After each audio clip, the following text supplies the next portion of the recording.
You can tell her, you can tell her anything. She's a real good listener.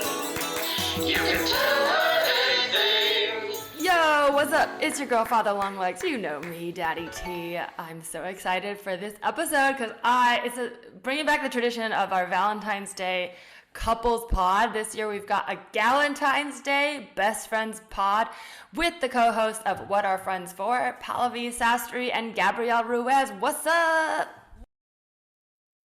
How are you guys? I know.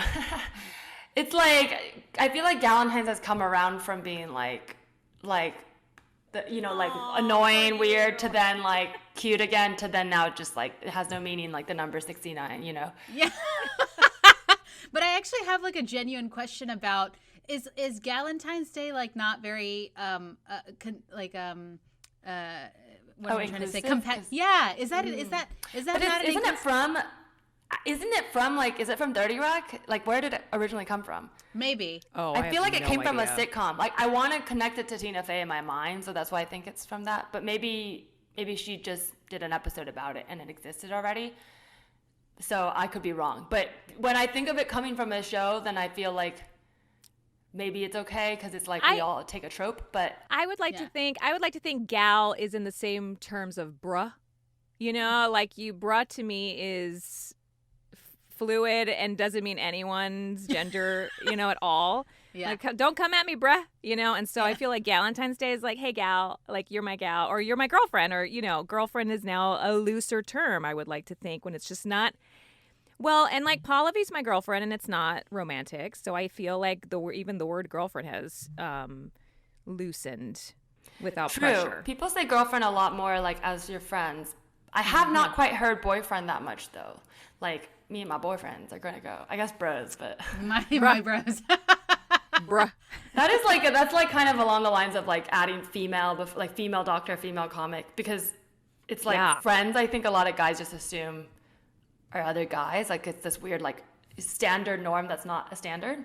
So it's sort of like maybe we should start saying boyfriends and girlfriends just to like even it out, because I have guy friends who, or it's like that I met through my boyfriend, but that I'm surprised because they'll be like, they'll be like, I don't have female friends, and I'm like, do you have friends? And they're like, yeah. I'm like, why do you have to say female? Like, you know what I mean? It's like you're already separating friends and female friends versus right. Maybe that's why the separation of identity is actually restricting them.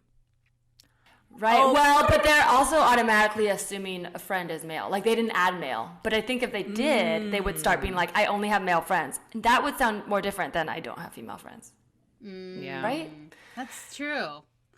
Wow. Anyways, we're on our way to solving things here. I could tell this is going to be a good ep. I know you guys because I've done your lovely pod, which everyone should listen to.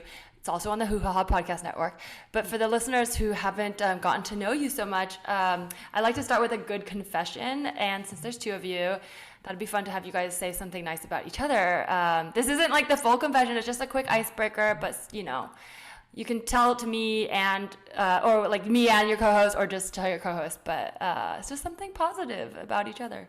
Whoever wants to go first. You go first, Pallavi. Okay, I'll go first. No, honestly, I'm truly impressed, Gabrielle, by how you do the working mom thing. I really am, because like it's like we're in isolation, and like I feel like you holding the baby and like breastfeeding the baby while you're working, like I could literally not wrap my brain around that when it was like when I was going through it. I could not figure out how to like do anything besides be with the baby, and the fact that you're doing anything out in addition to feeding your baby is amazing to me. That is so amazing. Oh my gosh. Breastfeeding while you're working. Thank you. My breasts will take the compliment. I love that. What about you, Gabrielle? I am also impressed with you, Pallavi, of how many eggs have been hatching for you this season. Of all the little eggs you've been like, warming up for a few years, and like you and Hari with your life goals and your family goals, I am so privileged to like be in like the front row watching and cheering you guys on. Aw, that's so sweet. Also love that image of just the eggs hatching. Like She's been like, you know, I'm doing a little wiggle. Like she's been like wiggling on them for a while, and you know, because I like that because I've heard like seeds, you need planting seeds, but it's a little different. Seeds feel so passive, even though like no shade to like trees, but you know, it's just like not as exciting as an egg hatching. Yeah. It's very true. It's like very active making an egg hatch. Yeah, I love it. And then it like sort of is a great metaphor for like creators because you all really are like you have to nurture it, but not too much. You know, you're like you don't want to sit on it too much. Like you got to rotate it. Incubation time. Yeah. Yeah. And it could be a dinosaur. It could, you know. Yeah. It could be or twins. You never know. Is that how eggs work? I have no idea. Okay. Complimenting quickly is hard, so you better move on before I keep elaborating. I will move on. Well, so I started this because every comedian has to have a podcast, but also I started going to therapy late in life and found that like just being able to literally confess things and get things off my chest and talk about me was very cathartic. In the same way stand-up is. But because of that, I like to ask my guests, like, do you have a confidant? Like, what's your sort of routine for self-care? It doesn't have to be therapy, but I just like to get a set polls because, you know, listeners all have different backgrounds as well. I mean, definitely therapy. And I also started going late in life. And it was revelatory for me. But how old were you? Like after college or? Like 30 years old. Okay, yeah. And I'm 35. So, you know what I mean? I've only been going for so many years. I feel like it's common in East Asian, like first, I don't know if you're first generation, but I am, but just in general, like our parents' generation was a little more like, therapy? What's wrong with you? Yeah. Or like, what do you have to complain about? You're here in this country living a good life. They're like, just be happy. We were all unhappy and got over it. And you're like, no, you didn't, because that's why you're still unhappy. Just kidding. And then maybe taking it on me. Therapy for me was with big life changes. That's when I started going. And I realized the body check that I needed was I felt numb in my face, like in my cheeks. And I think as maybe I matured in life or I just took a minute living in New York City to look at myself and be like, what's going on? The numbness. Whenever I get numbness in my cheeks, I'm like, I need therapy. Like I need to start therapy again. Wow. So it's happened your body like can tell you so much. That's wild. Our body is so much smarter than us. Okay. And I definitely was like, I need to go to therapy when I met Philip, honestly, because it was like, wow, he's the one. And holy shit, like I'm having a crisis about it. And then after becoming a mom, I was like, wow, I'm the one. No, I'm kidding. But it was more like I just needed to just air things out and talk to somebody else that's not my best friend, that's not my significant other, that's not my partner, that's not my parent, and like no judgment and a professional ear and voice. Yeah, that's why I love that, because it's like it is different than talking to friends in the sense that like it's objective, but also the fact that they do it for a living means that they're just like a wider data pool. So sometimes I'll literally be like, I don't know if this is something I'm supposed to talk about in therapy or what, but this is happening, and is it a thing? And they'll sometimes be like, no, or like I'm like, is this a thing that you read about in your books or whatever? And they're like, it sounds like it's just a you thing, but you can still talk about it. But I'm always like, is this a sign of my spiral? And they're like, no. But I do always feel better because it's like friends might be like, I don't know, Google it, you know. Right. No, but outside of therapy, it is Gabrielle. So yeah, I love that. I also like what you said, Gabrielle, about going when you realized he was the one, because you don't hear that often when people are like proactively going in relationships. That's something I'm like trying to push and normalize in the way I talk about stuff. Like, just like, oh, if I really like someone, it's like, let's start going to therapy, instead of like waiting until, the last second of like, shit went wrong. What did we do wrong? Yeah. I'm almost like, I had my boyfriend's parents meet my parents this holiday season, and we're not like on their path to, I mean, not that we're never gonna get engaged, but that's not even a thing we've talked about. And people were like, why is this happening? I'm like, because like, why are your parents meeting the parents if it's not? Yeah, but I was like, well, A, there's a pandemic, so I don't know if we can make it happen, let's make it happen. But B, like, I do think down the road it would be nice, and why don't we get this milestone over with so that later, if it does go forward, we won't be like, oh shit, what's that gonna be like? Like, what if it sucks? What if our parents hate each other? No pressure right now to break up, So, so I like to normalize just go to therapy before you just do it early. So I love that. Yeah, it definitely was a part of the proactive due to, I think I get conqueror's remorse. I have to What do you mean, like something. you chase? After I achieve, I am depressed. Like, I'm a fucking workhorse. Like, I have no purpose and I have to change. I have to find something else to conquer. And so I think that's what's part of it too. It's like there was this like chasing my tail. How do I stop? Like hustling when I got what I wanted? Yeah, how do you just enjoy what you have instead of living in the desire? That is so important, and I feel like I only just came to that realization last year. Just the fact that like for so long I was driven by fear and desire, and those sound like desire sounds like it's not a bad thing, but both of them aren't in the moment. Desire is like basing everything you do on what you want that you don't have, and fear is like basing everything on like what you don't want but you don't have, versus just like what do I have, and if there's something I have that I don't want, like how can I get rid of it, versus it's like a little more present. So I like that. Well, let's take a quick break, and when we get back, we'll get your confessions. All right, we are back. Wow, the time has come. I'm so excited for this. I don't know if anyone knows they want to go first, or I can just pick a name. I mean, pick it out of the hat. Pick a name. May the odds be in our favor. Since Pallavi did the compliment first, let's go to Gabrielle. Gabrielle, is there anything you would like to tell me and Pallavi? It's really funny that it's Pallavi driven because, like Pallavi said, she is part of my secure therapy circle. So I had to pick like one out of two because I had to really reach. Because she knows everything. It doesn't have to be scandalous. It's just like we love to have a real moment, like where like she knows the scandalous, And so, this is a good one. Okay, so there's only two, honestly. So, the one I'm choosing is I want to let you know, Pallavi, that I call you to be really honest about our other friends, and I ooh, there's tea here. With a like reckless abandonment. Like I'm like, can you believe like this close friend ABCD, right? And I always, whenever people do that to me, I'm like, what do they say about me? You know what I mean?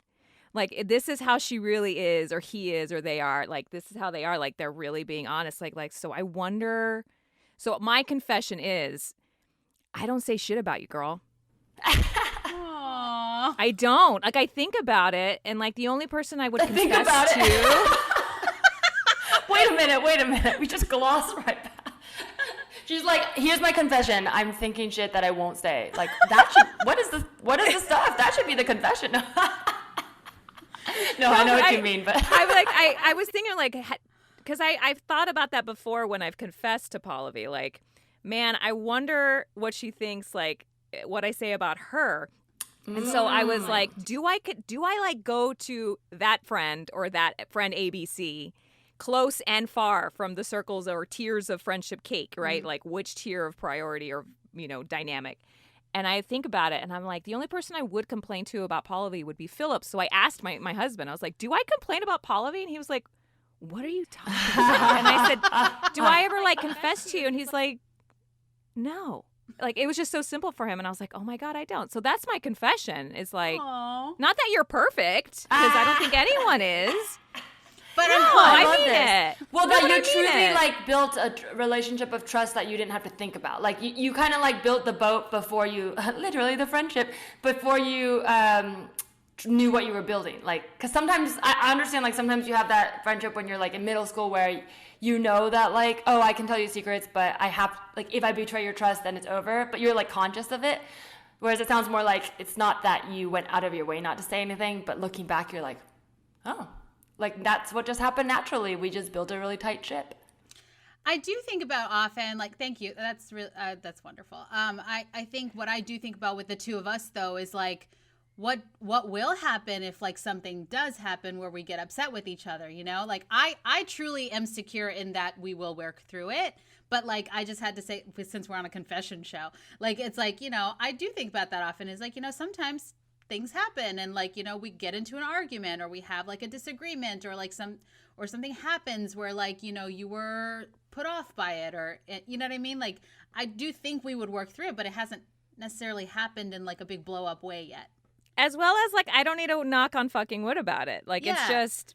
That means you both trust each other and yourself. Because I think that's totally a fair worry. Like I've had that where I've like partnered with people that, you know, early in comedy where you're just like both gung-ho, but you haven't had the wherewithal to define your goals yet. So sometimes like one person wants to do this or one person, they have different standards of things you want to put out. And that can get really personal. Because especially when you're starting out and nothing is like really for paid. So it's all just literally personal social time. That's stuff that I've been like, oh man, I've watched that unfold in various degrees with other people, like other teams, within myself. But I think if you trust and respect each other, because I've had friends that I don't work with as closely now, but we're friends again. Like if you respect each other, you always figure it out. You're like, okay, you wanted to go that direction, I want to go this direction. Like this is not personal. Yeah. But you know, that's so much easier said than done though. We all know that, right? Like, yeah. I mean, when did you guys start like your friends, did you start working together like early in your comedy career kind of thing? Gosh. Or were you like, because I do think there's a difference between finding each other when you already kind of have a voice and then realizing you have similar goals. So I'm just curious, like how early. I'm so glad you asked because I just told Pallavi for our new season of WAF, I was like, we've got to stop talking about this story. I'm so sick of hearing it. Well, I haven't heard it. You can retire it here. Right, Pallavi? That's what I said. I was like, I'm sick of hearing about it. Nobody cares how we met. Like, it's like nobody cares how we met anymore. We've talked about it too many times. Maybe we're just bored by that story. I guess, yeah. No, the how you met is always fun. But I am more curious, like, as friends that also work together, that's like, from the outside of a non-comedian audience would always see that like, oh, this is like the dream, you get to work with your friends. But anyone in the industry knows like at a certain point, even working with your friends or partners can be a nightmare. Working with yourself can be a nightmare, you know, like it's just such a high-strung, tense like life. And sometimes you almost get something or you get it. And then at the last second, something beyond your control. Like, and that causes a lot of emotion. So it's interesting to hear like when teams really work well, like whether it was you guys already knew each other and it grew into that, or you found each other through your work and became friends. Well, since I'm sick of it, go ahead, Pallavi. Well, that's what we mean. We met on a job. We met on a job. We weren't friends. and then like 4, 5, 6 years later, we reconnected over another business type thing. And then after that is when the friendship actually turned into a real friendship. But before that, it was like we were colleagues that respected each other's hustle because we were both like doing the thing that she was talking about, like always chasing something, always like trying to achieve, check the boxes, you know, sort of thing. We had very similar energies. So I think like we weren't really in the headspace to like try and be friends with each other, which is hilarious now. That's actually like I feel like could be the better formula. Not to say people shouldn't try to work with their friends, but there's something about that that's like you don't feel like you're losing anything because you already respect each other. But if you were to get close and go, this isn't gonna work professionally, you're not like, I don't respect you professionally. Like, oh, we just don't need to be friends. Like you would just be like, hey, we tried a thing. Like, you know, it's like I did a collab with you on this one thing and then would do no more, and nobody is sad about it. But it becomes more vulnerable too, that you can just be yourself because you don't feel like you're putting so much on the line. In some ways that makes you closer, like you can actually let go and become friends.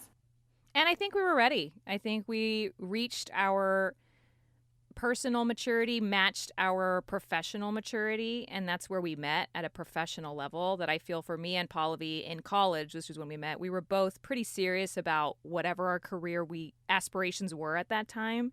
So they evolved and they kind of, I don't know, Pallavi, let me know if I'm wrong about you, but I knew I always wanted to do Broadway. I knew I always wanted to have the career. I was never unsure. And so that happened, but we were not friends until both of us were kind of like more established. And then our personal maturity, like, you know, the 20s of insecurity and like how figuring out, she was married a lot younger than I got married, you know, like some things matched on the personal level where we, maybe that's what happened, I guess. Oh yeah, that's interesting. Because there is that, even though we all know like we're not really against each other, when you're younger and you have the dream, like you're just told like it's so hard that you automatically look at everyone in your class as like a rival. Well, and also though, both, I don't know, Pallavi, you can say yes or no, but I'm very protective, like maybe not rivalry, but I'm very protective on not feeling too much in my friendships. I've been told I'm too much in various ways. Like that just means you're very capable, because nobody says that to someone failing. Nobody's like, you're too much. Stop failing. They're like, you're too much. I don't want to have to catch up. Maybe because some girl in college gave me pajama pants that said in text on the pajama pants, I'll never forget it, it's all about me.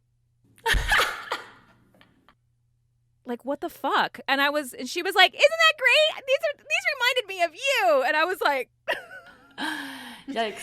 Well, that's a good thing you didn't do a podcast with her.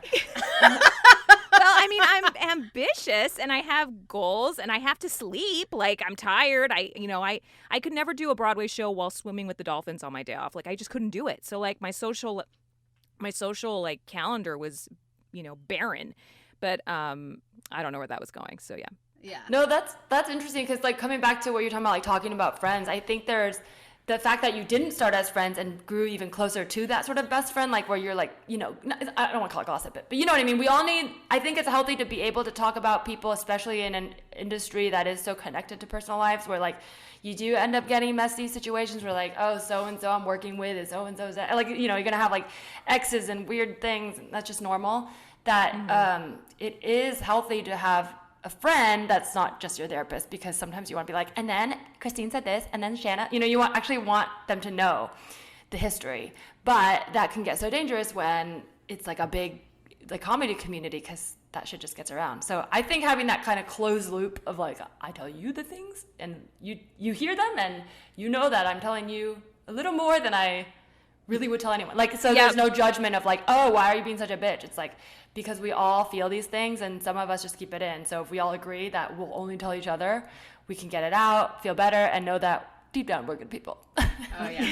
And also it's gotten to the point now where like sometimes if I haven't gotten to something that I have to talk to Gabrielle about, like my husband will now like let her in on it. He'll be like, hey, has she told you about this yet? And I'll be like, why did you do that? I'll tell her when I'm ready to tell her. Oh, I love that, because that is really the old school vibe of like, I mean, I don't know if pandemic brought back more phone combos, but I feel like for a while I was just getting used to just like catching up with whoever I was in the room with. Like, comedy, you have all these friends that you do see and they're close, but like in different windows of your life, it's like the cast that you're working with like tends to be the people you hang out with, or like, your writer's room or whatever. And you kind of lose sight of like, there's some close friends that you would keep up with no matter what. And we used to just actually catch up. And now I feel like time will go by and I'm like, oh, I have all these new developments, and the next time I see my friend, we won't both have time to say all this. So which one should I pick to like fill them in on, So yeah, it really makes you, I guess, in some ways value the social part of work that I didn't used to. I just took for granted, just all the people I would see when I didn't have to work from home. Yeah. Or maybe didn't have the space for. That was me. Yeah, that's true too, because there's a lot of energy being put towards like I hate that word, but like networking. Like there's a sense of like you do still want to be making new friends constantly, not necessarily just for personal gain, but that's like a part of the industry, like the generals and stuff. Like you have to have a space open for like, oh my gosh, yeah, I need you, like, and people can feel if you don't need them, and like, that's not necessarily a bad thing, but you probably won't like get booked so much if you walk in being like, I'm good, I don't need this, or you will, but like that's depending on how the other person, you know what I mean, like the other person needs to pick up on that and they're needy, or they're like, oh.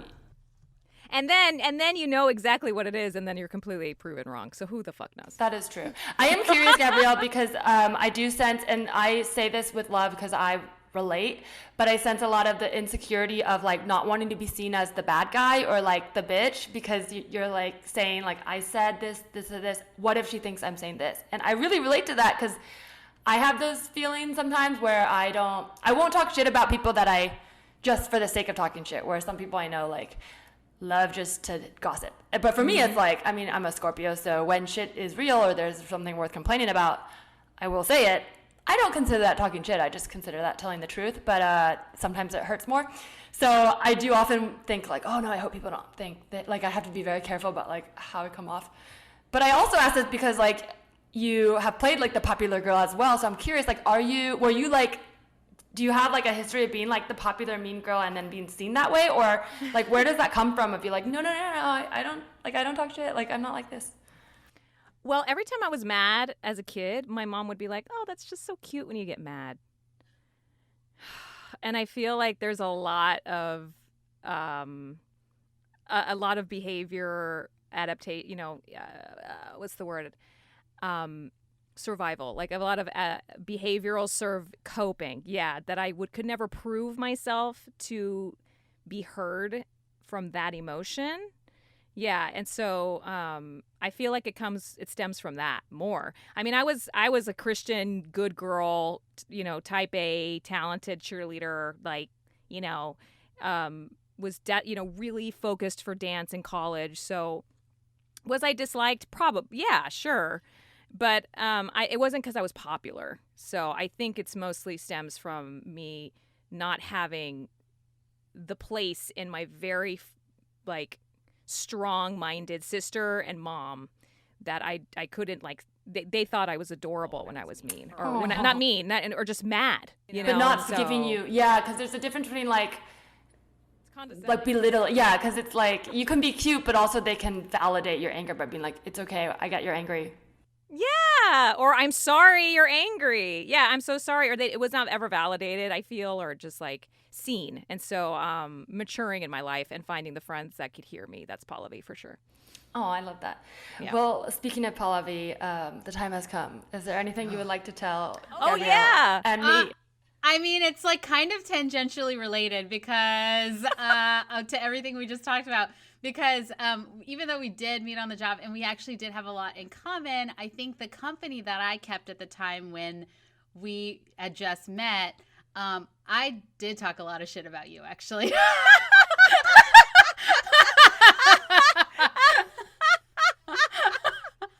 Just the way you said, like, I mean, I was good at dancing. People probably disliked me, but I wasn't paying attention. Like, I can already picture knowing that you're friends and knowing you're probably both like, immediately eyeing each other, you know what I mean? It's like this bitch. Yeah, you're probably both clocking each other immediately, like, like that's so funny to me. No, Pallavi, I don't know. I'm not gonna say this is the reason, Pallavi, but Pallavi, I don't know. I'm not threatened by many people. Oh, I thought you were gonna say I'm not threatened by you.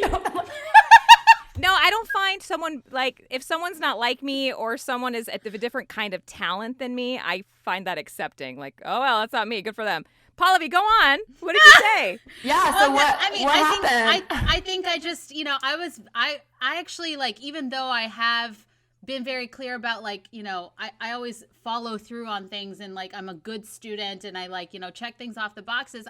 But, like, socially, I was, like, kind of a follower for a while. And so, like, I don't need to name names, but you know who I'm talking about, like, would just kind of, say shit about people and, like, how, like, she tried too hard or, like, she's a little too much. Hey, and me. you know that's what okay. I mean? I know that about myself. Yeah. And so I would go with it, and I would, like, be like, because I wanted to keep my group of friends and whoever I thought was important at the time. So I definitely played into it. And I would, like, talk about Gabrielle like she was this, like, uptight person, but she wasn't, Wow. This is so vulnerable, but I also love it knowing the end of it, so there's no, like, cringe factor, because the honesty of, like, it's like when you hear, like, in those books and, like, an old couple's like, wow, when I first met your grandma, I hated her. It's like, why is that how every love story starts? Well, I mean, it was mostly because, like, I didn't see any, like, sort of, and I don't mean this in, like, a bad way. I just, like, she just seemed so together and no weakness at all. And so I was just like, well, fuck her. Like, this shit is hard. Like, like, and so when we did reconnect, like, 5-6 years later, that's why it was so surprising to me that she was the one that reached out to me, because I was like, why does she need me? Like, oh, that's so truthful, because it's like, there's a difference. I mean, not that talking shit is ever any good, but I mean, let's be honest, we're all humans. And there's a difference between the talking shit because you're like, that person's not hurt by it, which it sounds like that's, even though that's like a naive thing to think in general, it's like, of course people are hurt by it. Even celebrities, like Ariana Grande will make music videos about her haters, but like, I get that when someone feels so inaccessible or so perfect, you think they're not going to care what I think. And it's a little different from the other person you mentioned. It sounded like we're trying to incite like opinion against someone. That's a little more like, let me actually change the tides.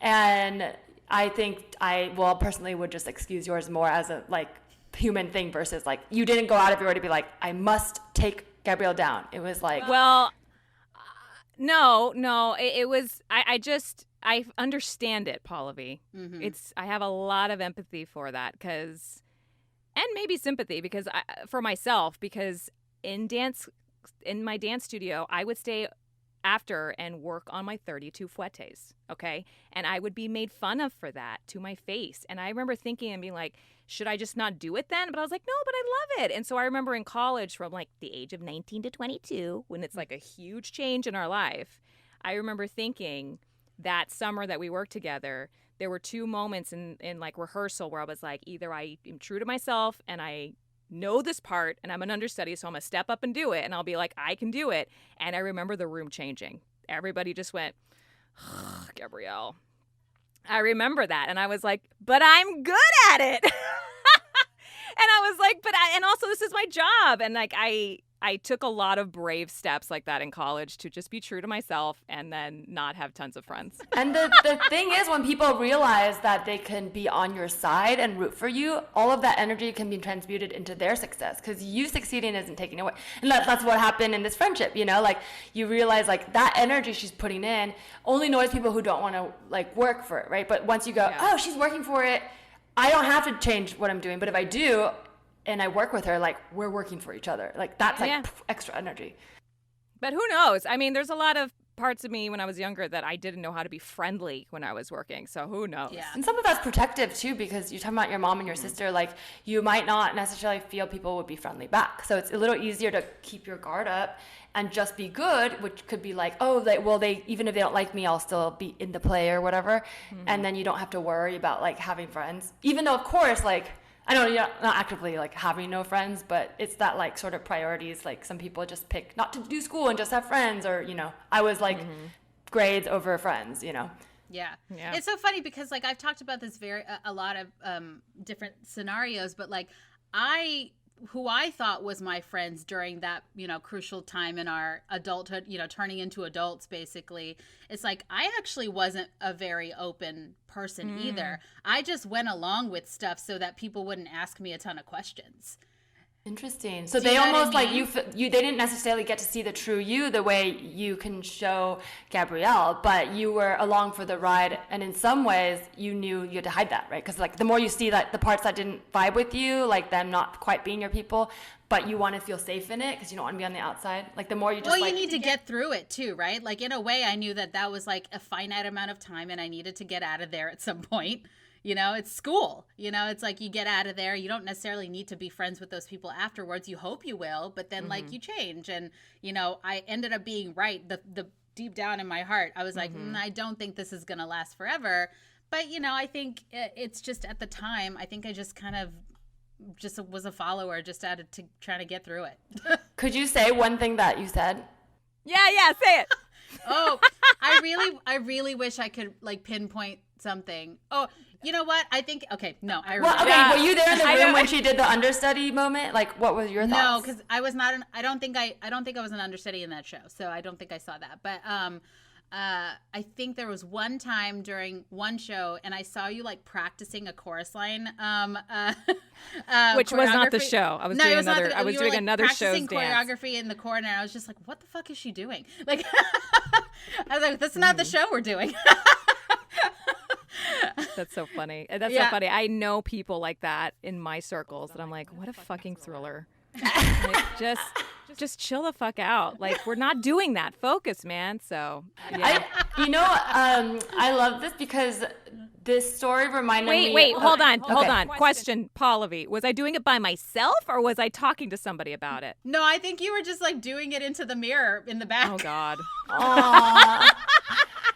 It's funny that you remember that too, because it means like on some level your energies have been calling to each other. It's just like at first you read it as like this is a threat. But then eventually it became like, no, the universe keeps sending these energies your way because it's like, no, you're supposed to work together. You're supposed to mirror it. Don't fight it. So funny. I don't remember doing that. That's hysterical. We're talking like this is like 15 years ago now. Yeah, college, right? I mean, I definitely sung belted in the NYU the stairwells of the freshman dorms, and I wasn't a musical theater major. It's just that's just what you do. You're in college. You're like, I can sing. What if someone thinks I sound great? And it's like, no, you don't. Shut up. Like, you probably did, but we've all done that. Okay. What are you doing? I just wanted to say because this sort of it's related to you in the sense that like this story reminded me so strongly of Tess Perras, and I know you know her as well from working. But one of the first times I met her, she told a story about very similar about like dancing on this cruise, like as an understudy, and super that sort of what you call that personality of like the person who got it was like getting sick, and then she was like, I'm going to just know it perfectly, and then eventually got it. But it's like everyone's like so annoyed. It's like the thriller. But but it's like that's the whole point. Like, why would you? It's like I always think like when someone gets something that annoys me, my first question is like, would I have done anything different if I had been given those opportunities? Or am I just mad I didn't get these opportunities? And that usually helps because I think it's okay to feel your initial jealousy or initial insecurity. It would be superhuman to not feel those things in this industry. And I used to judge it a lot. But then I usually go like, am I actually not happy for this person? Or am I just like also trying to mourn me not getting lucky? And then can I have a moment for that and then be happy? And then usually that helps because I'm like, yeah, I have nothing against this person. I was just like, why didn't I get this? Yeah. No, it's a fine line. It's subjective. It changes every day. Comparison. I can only imagine having like social media in the way it is now in high school and in college. Like, God bless. So, I mean, we barely had YouTube at that point, guys. So Thank God, though, because I mean, I was definitely singing like songs with my sister off key. We made up a song about brunch that we recorded on a cassette tape when we were like 8. That would definitely have like if YouTube and TikTok had been around. I can only imagine how much more bad singing and dancing would have been memorialized forever. So, thank God. Because I don't know if I told you guys, but I dance, but like not like you guys professionally. Or like me in front of the mirror by myself, right? No, but I did I grew up doing like the studio dance, going to the conventions and competitions. I was just always very mediocre, like enough where it's like, when you're in a room of non-dancers, you're like, whoa, did you dance? And then I always don't know what to say because I'm like, in case someone here does, they're gonna be like, look at this bitch, because I'm like, yes, but no, like yes till I was like 15, but like better than a non-dancer, but not good at all in the scheme of things. That's why I do comedy.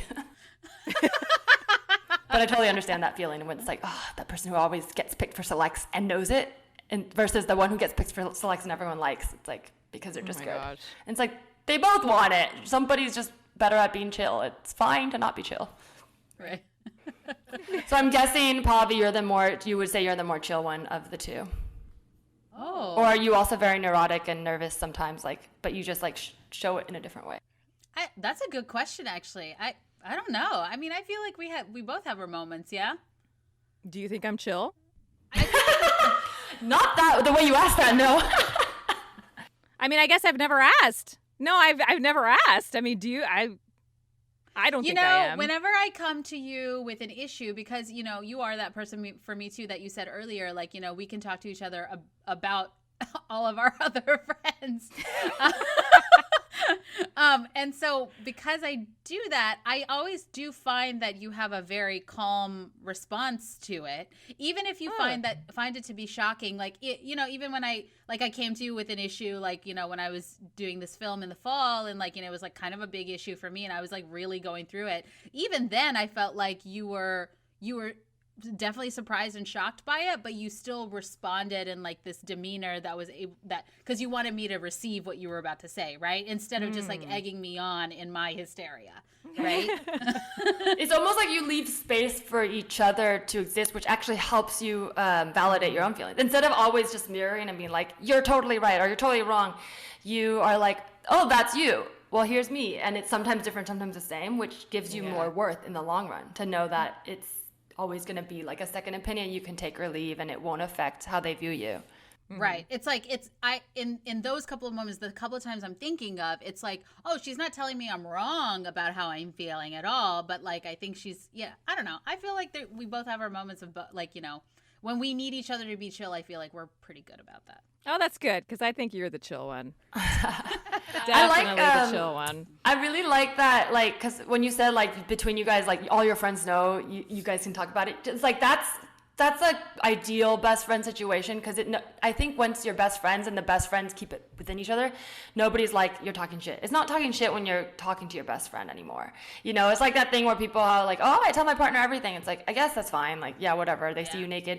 Like, you do get that with your best friend, and you do get to like have a non-judgmental, like, talk all the shit you want about your friends, your enemies, just with one person, as long as they're not also going around. And like, I think that's like a very fair place to be, because I'll have friends like that who are like, sometimes I'll hear them gossiping with each other, but when they're together, but then I'm like, okay, if I just happen to be there and these are people that don't affect me, I don't read that as much as if someone's like, oh, Teresa, what do you think? Like, it's a little more like, this is probably your rapport, and you just like keep up with each other, and it's all a wash in the end, because you want to sometimes talk shit, but it's not going to go anywhere, and then later you'll be fine. You just wanted to talk it out or whatever. Yeah, and I think it's a very real thing. I feel like the only place that I've seen that sort of dynamic reflected, honestly, and this is why I love the show so much, is Insecure.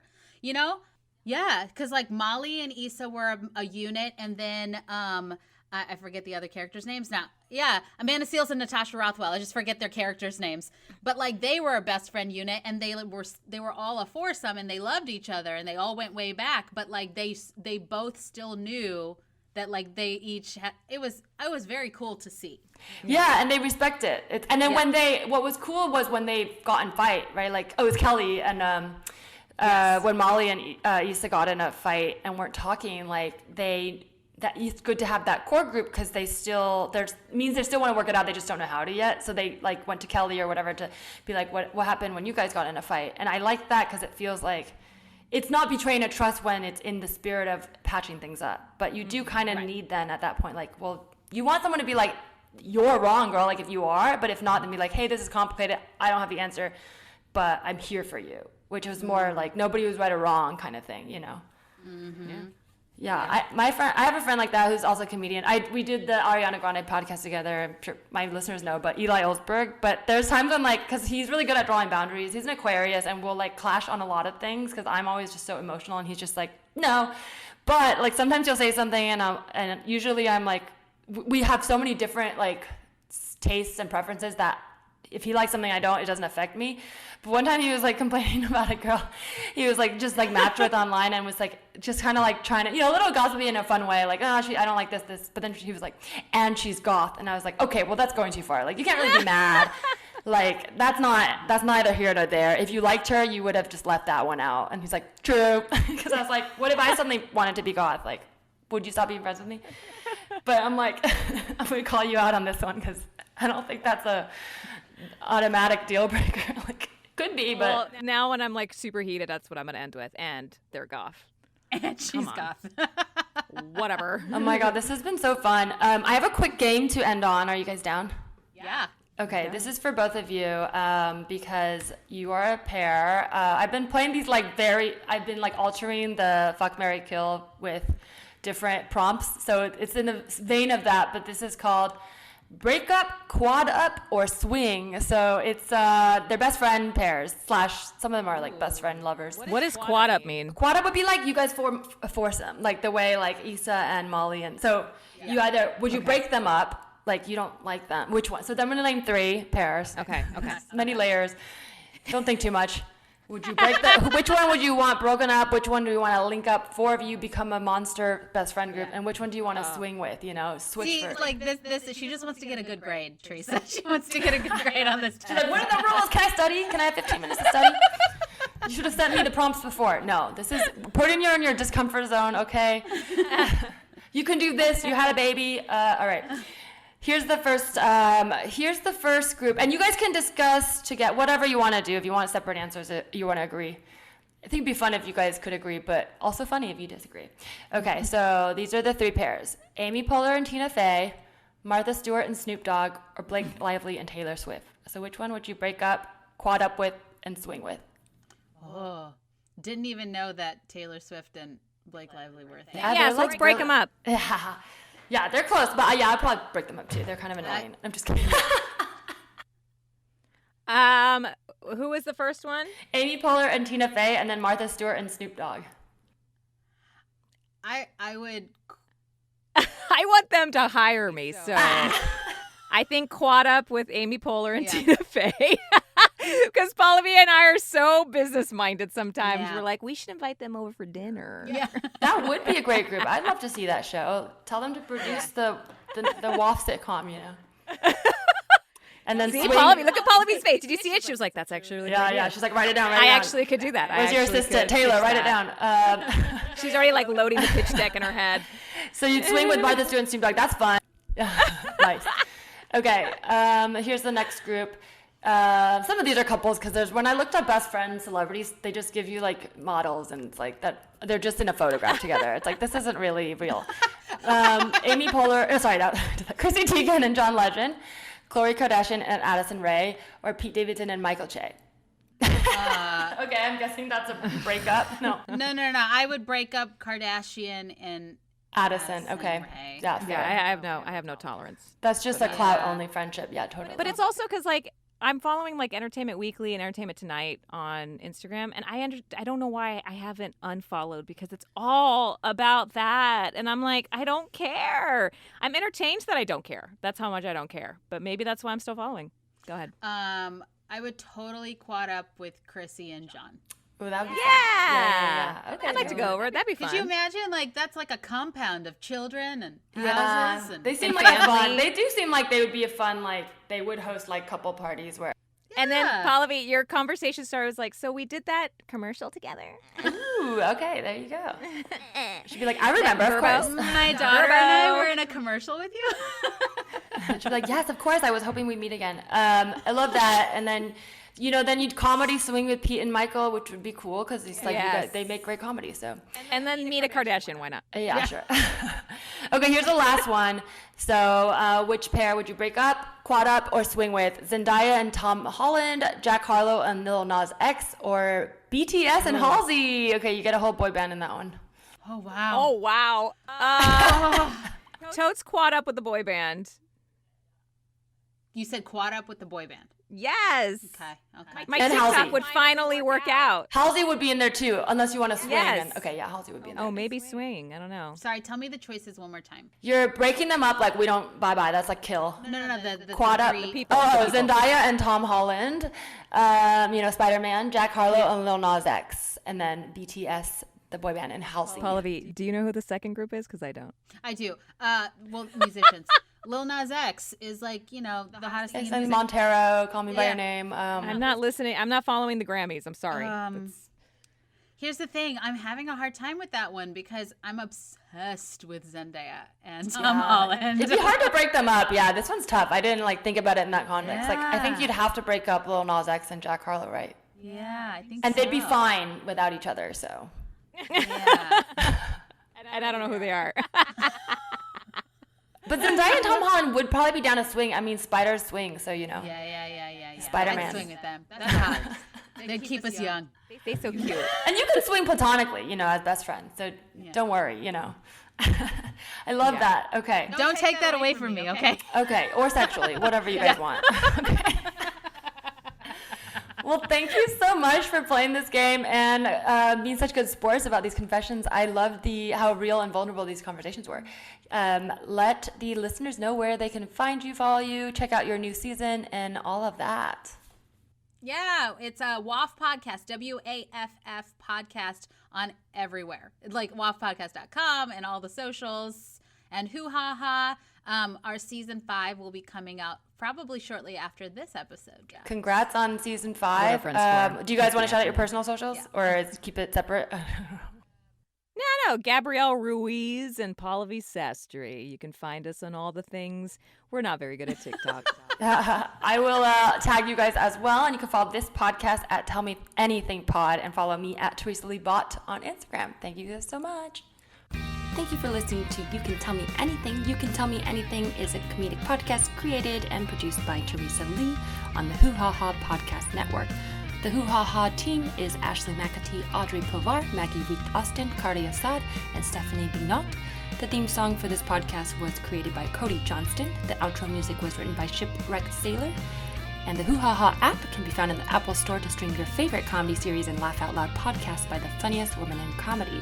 To contact this podcast specifically, you can email tellmeanythingpod@gmail.com and follow us on Instagram @tellmeanythingpod. Thank you.